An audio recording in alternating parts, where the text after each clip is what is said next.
Si me hubiesen dicho hace 2 o 3 años que esto pasaría, sinceramente los tacharía de locos y los tiraría a un barranco para que no contaminen a nadie con sus alucinaciones. Pero henos aquí.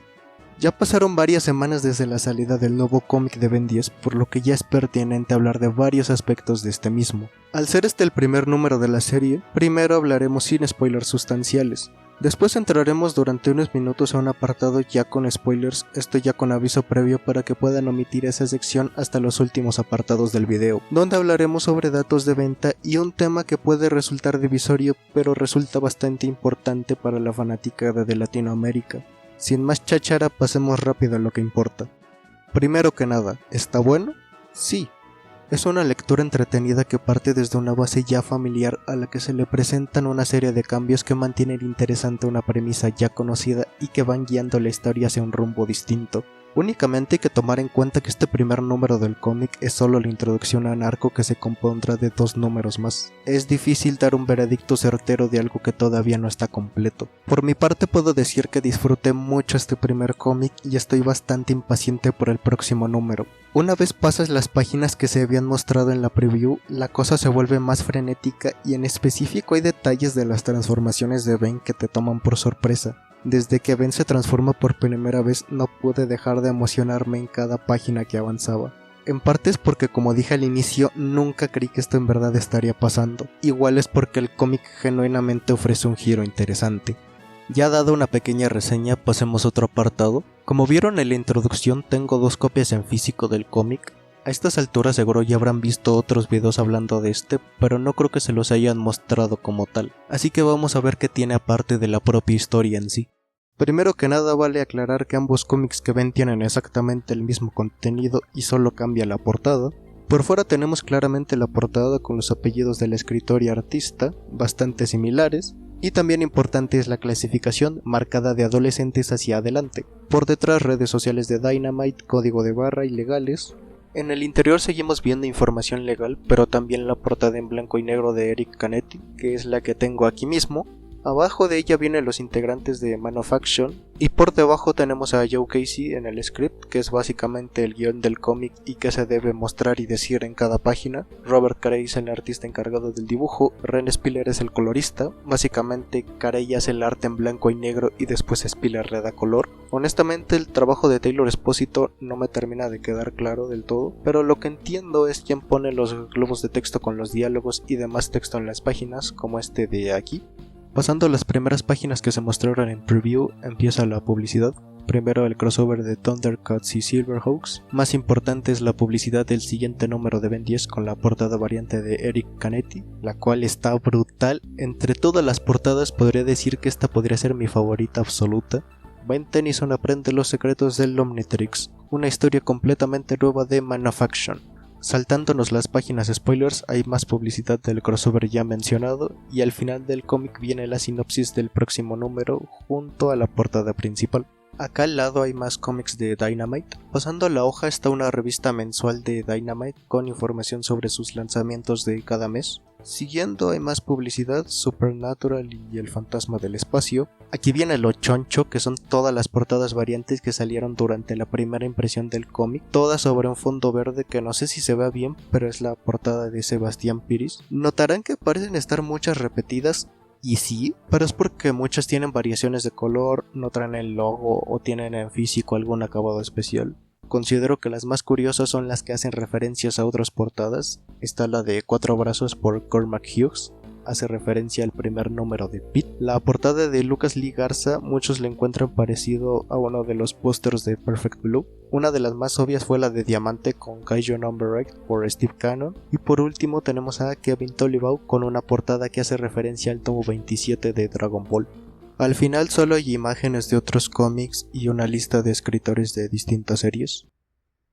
Pasando a otro tema, desde un principio este cómic se anunció como un Absolute Ben 10, término con el que los fans ahora se refieren a este cómic, e incluso el tráiler en YouTube dice The Absolute Ultimate Vision of Ben 10. Antes de que salieran imágenes del cómic me temía que no se entendiera bien el concepto de los universos Ultimate y Absolute y terminara siendo una versión oscura y edgy de Ben 10 solamente porque sí. Afortunadamente ya con el cómic en mano puedo decir que no fue el caso y de hecho puedo entender el por qué se decidió hacer la analogía a los dos universos ya mencionados, pues este Ben 10 al igual que los cómics Absolute y Ultimate son universos completamente nuevos que no toman en cuenta historias previas, pues se tratan de historias que comienzan desde cero, resultando más accesibles para nuevos lectores que no quieran sumergirse de lleno en la cantidad abismal de historias previas de los personajes. Así que sí, este nuevo Ben 10 sí es Absolute, solo que no de la forma en la que se piensa.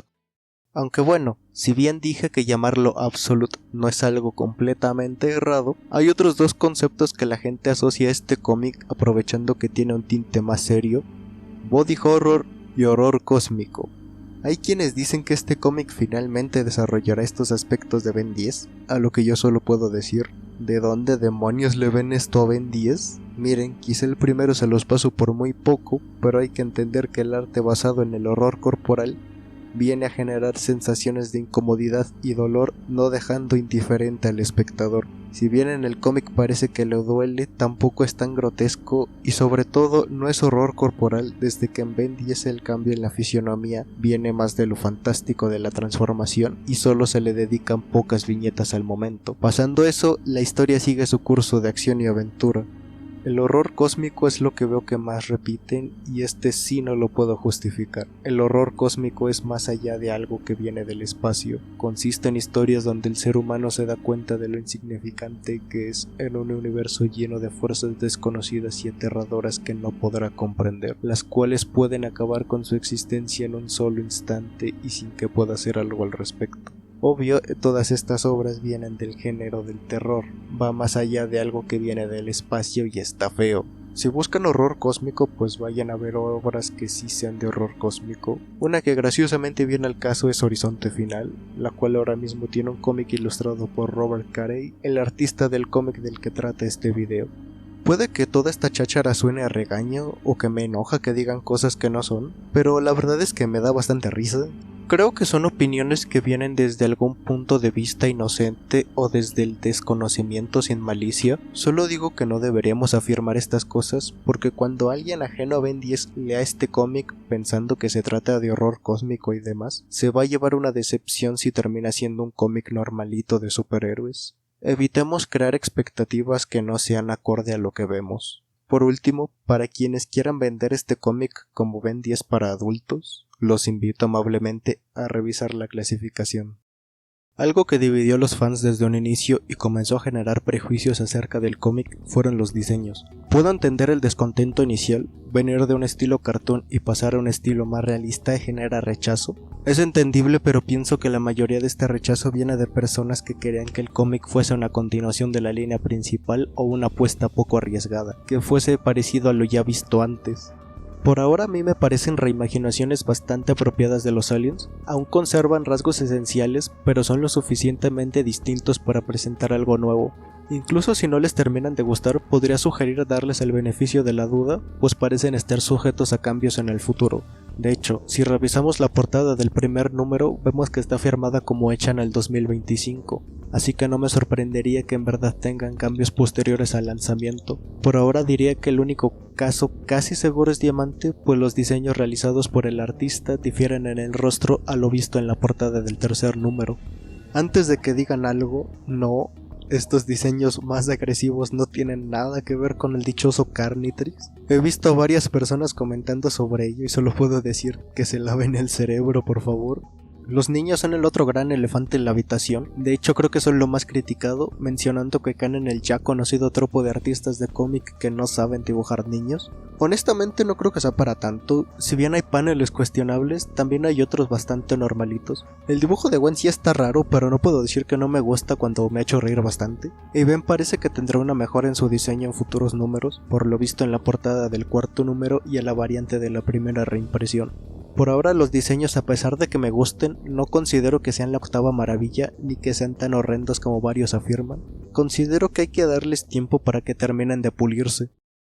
Ahora sí, empezamos con lo malo, que considero no es tanto, pero sí puede terminar manchando un poco tu percepción sobre este nuevo inicio. Primero que nada, le faltó tiempo, en específico páginas. Es común que en algunos primeros números de cómic tengan más páginas de lo habitual para establecer mejor la historia, pero Ben se quedó con las 20 habituales. Esas páginas extra pudieron ayudar a que no existiera la queja sobre el ritmo apresurado y forzado. A mí en particular no me lo parece por completo, pero sí le hubieran venido bien unas cuantas paginitas extra para presentar mejor a los personajes y su situación. Como segundo, el cómic no presenta nada nuevo, al menos por ahora. Ya es súper obvio que este primer número es una reinterpretación del primer episodio de la serie original, y al menos hasta el siguiente número no hay cambios tan drásticos en la historia de cómo Ben obtiene el Omnitrix. Como tercero, repito el punto anterior pero desde otra perspectiva, el cómic no te presenta nada nuevo si estuviste al pendiente de todas sus noticias y adelantos, e incluso el primer tráiler que sacó Dynamite ya con eso te mostraron más de la mitad del cómic. Primero, desde que salió el primer anuncio, hubo un adelante de 4 páginas sin ningún diálogo, normal. Después en Reino Unido salió un preview impreso que contenía las 10 primeras páginas, literalmente la mitad del cómic. De esta preview provienen las imágenes en mala calidad que mucha gente quería hacer pasar por filtraciones. Desde ya les digo que este cómic no ha tenido una sola filtración y todas las imágenes vienen de gente involucrada en su desarrollo o de sitios de noticias. Quien te diga que X o Y cosa es una filtración, te ha estado mintiendo. Como último clavo en el ataúd de no llevarte ninguna sorpresa, está el ya mencionado tráiler donde mostraron fragmentos de páginas que no se habían visto antes. Tengo la sensación de que todo esto sucedió porque no había fe en que esto vendiera bien, así que lo promocionaron lo más que pudieron. Si es el caso, debo decir que fueron bastante poco optimistas. Al final el resultado superó cualquier expectativa. Hablaremos más de los resultados de venta en un momento, porque son más o menos importantes para comprender algunas cosas. Ahora pasamos al apartado con spoiler. Si gustan pueden adelantar el video hasta el minuto que aparece en pantalla, pero también ya pasaron más de 3 semanas desde que salió el cómic y honestamente tampoco hay muchísimo que spoilear, esto ya dependerá de ustedes. Como resumen de la historia no hay mucho que hacer. El viaje de verano ahora inicia de forma menos amistosa. Ben y Gwen se tiran comentarios más hirientes. Esto causa que Ben decida alejarse y se encuentre con el reloj, solo que ahora no está solo. El ejército de Estados Unidos detecta la entrada a la atmósfera del Omnitrix y va tras la señal desconocida por si esto se llegara a tratar de alguna amenaza. Mientras el abuelo sale a buscar a Ben, entra en escena lo más raro de este primer número, un oso cibernético salido de la absoluta nada dispuesto a atacar a nuestro héroe prematuro, quien sin comprender el poder que acaba de adquirir inicia su primera transformación. A causa de su inexperiencia tarda en acostumbrarse a su nueva forma y cuando pareciera estar en un mejor control el tiempo del reloj se acaba, volviéndolo a dejar vulnerable por un breve periodo de tiempo hasta que el reloj le da una nueva forma que deja a su enemigo huyendo tras recibir la gran llamarada. La intensidad del fuego llama la atención de los militares, quienes se deciden a neutralizar la amenaza desconocida antes de que se salga de control. Toda esta situación resulta algo fuera de la comprensión de todos los involucrados, menos para Max, quien sabía que esto pasaría tarde o temprano aunque sin revelar por completo la situación. Mientras tanto, Vilgax el Conquistador ha encontrado la señal del Omnitrix, dispuesto a poner sus manos sobre la llave para dominar el universo. Eso es el resumen. Empezando con los detalles chistosos, las tarjetas de sumo regresan, y aunque menos agraciadas que antes, mantienen el esquema de color vistos en la serie original e igualmente Ben sigue sin poder obtener la tarjeta dorada. Gwen ahora parece tener una fijación en el espacio y la vida extraterrestre. Hay quien dice que esto puede ser una señal de que la chica con suerte está destinada a no aparecer, pero recuerden que el interés por la magia de Gwen no estuvo desde el inicio, así que no descarten que pueda aparecer, pero tampoco estén tan seguros de que realmente vaya a pasar. La presencia militar será importante en este primer arco, y siendo Estados Unidos es raro que en la serie original tuvieran nula presencia a diferencia de ahora. Seguro habrán visto en otros videos que uno de los personajes se trata de una nueva versión del Coronel Rossum, un personaje de supremacía alienígena, que si bien no indica que veremos elementos de esa serie, es bueno que recuerden a estos personajes francamente intrascendentes. Ahora, un deseo personal que tengo es ver en un futuro al Teniente Steel. Él se encargaba de las amenazas alienígenas y aún así no tuvo más de 3 apariciones, y para colmo una fue un sueño. No estaría mal verlo en este nuevo inicio, pero la verdad, mejor no me hago ideas. El oso es el gran misterio del cómic. ¿De dónde salió? ¿Quién lo envió? ¿Es un oso mutante? ¿Cyborg? ¿Robot? ¿Por qué se le cayó la piel como Mechagodzilla? ¿Se peleó con algo más o es un experimento sin terminar? ¿Qué demonios es? Hay dos teorías. La primera es que se trata de un robot de Vilgax que infectó a un oso, así como pasó con Rojo en la serie original. El problema es que Vilgax está lejos de la Tierra y no se ve que enviará nada. La segunda teoría es que sea un trabajo del Doctor Ánimo. Lo que sucede es que el Doctor aún no es introducido, y sin nada que indique de dónde salió algo tan raro, el oso solo se siente como una excusa para que Ben tenga que pelear con algo. Esa sería mi mayor queja con este primer número. O sea, sí me gustó la pelea y todo, pero sin ningún tipo de contexto de este enemigo no me siento del todo satisfecho. Esto no es queja, pero después de esta viñeta pensé que pasaría esto.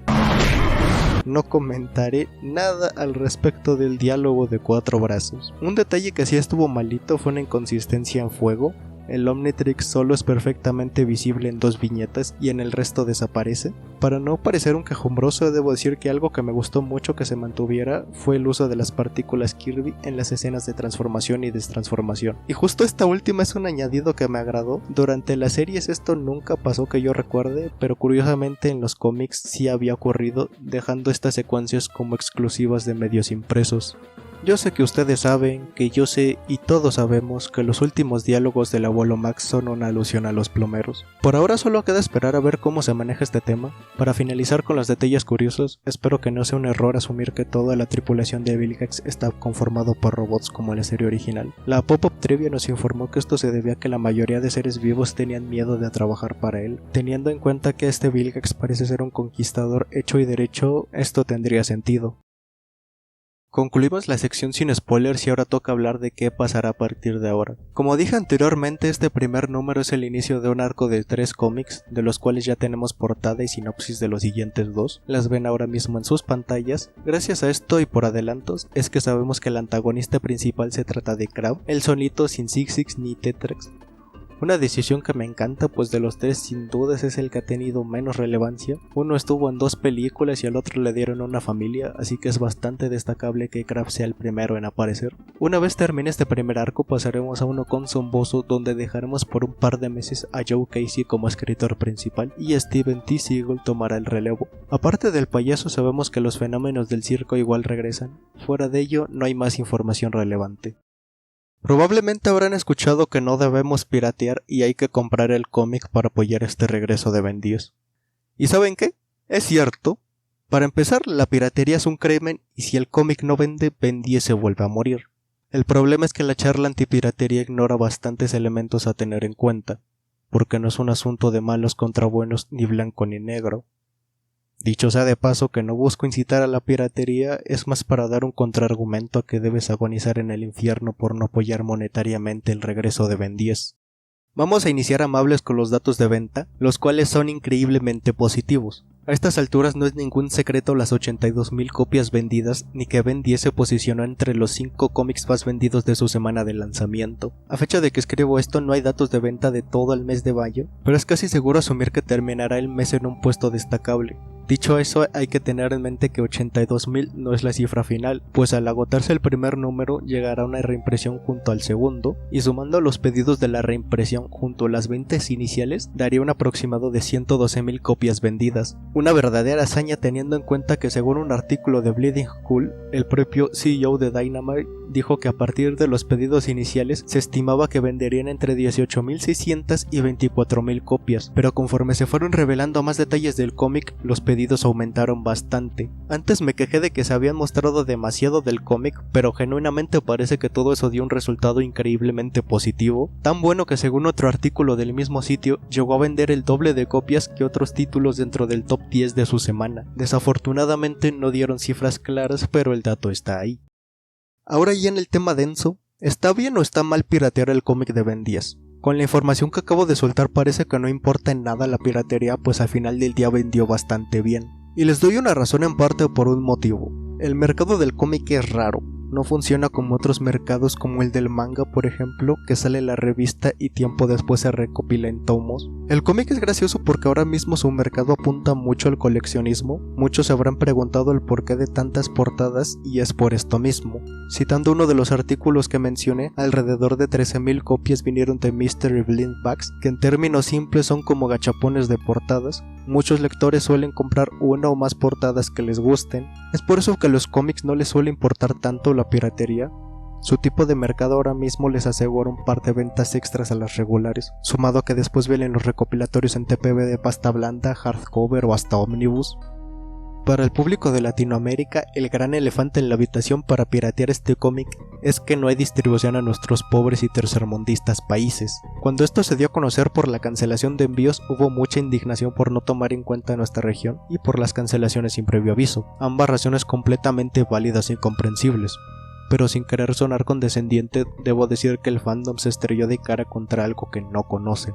El acuerdo de licencia de Dynamite con Warner no cubre la distribución a ciertas regiones, y aunque lo hiciera, lo más seguro es que aún así el cómic no se publicaría aquí, porque claramente no somos un mercado que le interese a un cómic publicado exclusivamente en inglés, porque obviamente la gran mayoría de la población no habla inglés, y no van a comprar un cómic en un idioma que no entienden. Ni siquiera Marvel ni DC, que son las más grandes, publican sus cómics en otras regiones. Lo que sucede es que X o Y editorial adquiere los derechos de publicación en X o Y países y se encargan de la traducción y publicación meses o hasta años después.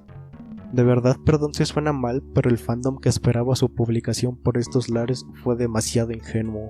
Dicho esto, la piratería no es por malicia ni por querer afectar negativamente las ventas. La piratería suele surgir por la falta de accesibilidad. No es que no quieran apoyar, es que simplemente no hay muchas formas de adquirir el cómic, y si las hay, sigue existiendo la barrera del idioma. La falta de accesibilidad no es solo la forma de obtener algo, simplemente hay personas que no cuentan con recursos monetarios para comprar algo. Por ejemplo, alguien en la audiencia puede que haya tenido que piratear algún programa o libro por trabajo o estudio, simplemente porque no tiene dinero de sobra. También está el caso de quien piratea porque simplemente no le interesa lo suficiente para gastar dinero. Yo ni consideraría esto ventas perdidas, pues son gente que nunca tuvo la intención o posibilidad de comprar este cómic. El error viene de pensar que alguien pirateando es una persona con intenciones deshonestas y no alguien en su casa buscando entretenimiento en lugar de quedarse viendo a la pared. Durante la producción de este video me he encontrado un par de videos, tampoco tantos, de youtubers en español de Ben 10 que advierten no piratear el cómic, y está bien. Como dije antes, la piratería es un delito, pero me parece que sus afirmaciones ignoran varios matices y sin querer pueden llegar a menospreciar a su audiencia que no puede adquirir este nuevo inicio de Ben 10.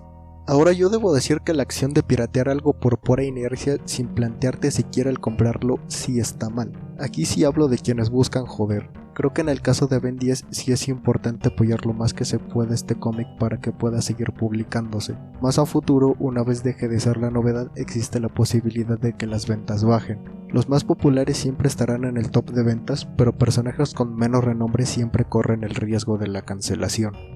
Dicho esto, la verdad es que tampoco podemos hacer algo al respecto, no somos un mercado relevante.